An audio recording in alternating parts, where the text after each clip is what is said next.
Une femme était en pleine dispute avec un homme chez elle, mais soudain, son mari est rentré à l'improviste. Affolée, elle a attrapé un collant et l'a enfilé sur la tête de l'homme pour le déguiser en braqueur.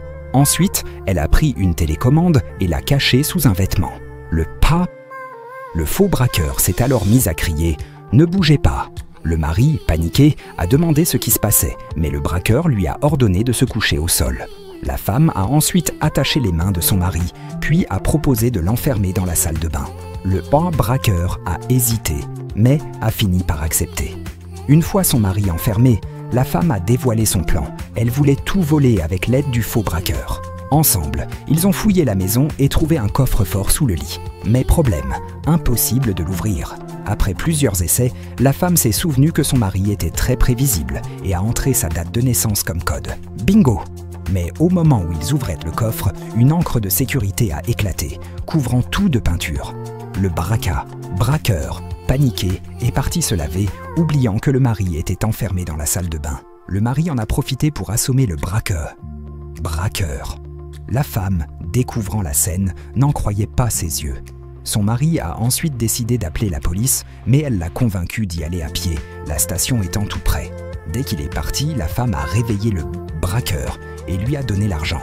Mais à peine avait-il commencé à se réjouir qu'une alarme retentit dehors. Pris de panique, ils se sont renvoyés le sac d'argent comme une patate chaude. Soudain, le mari est revenu, avec une enceinte diffusant le bruit de l'alarme. Il les avait espionnés tout ce temps. Il leur a donné 5 minutes pour partir, laissant la femme complètement ruinée. Après avoir perdu tout ce qu'elle espérait obtenir, la femme n'a pas dit son dernier mot. Dans un geste désespéré, elle a collé du ruban adhésif double face sur son pantalon, espérant subtiliser le téléphone de son mari en s'asseyant discrètement dessus. Une fois le téléphone récupéré, elle s'est réjouie, mais sa joie a été de courte durée. Un inconnu est arrivé, a discrètement récupéré le téléphone et l'a caché dans un livre. L'homme qui avait pris le téléphone a ensuite reposé le livre sur une étagère. La femme, pensant avoir tout compris, a attrapé le mauvais livre et l'a montré fièrement à son complice. Ce dernier, en voyant qu'il s'était trompé, a proposé de chercher le bon livre, mais une vieille dame les observait de loin.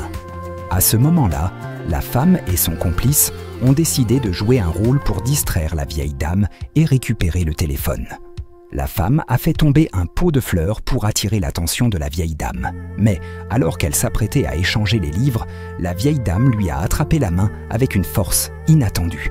Son complice a alors voulu intervenir, mais la vieille dame, imperturbable, a sorti un outil d'égalité impressionnant qui s'est révélé être un simple briquet.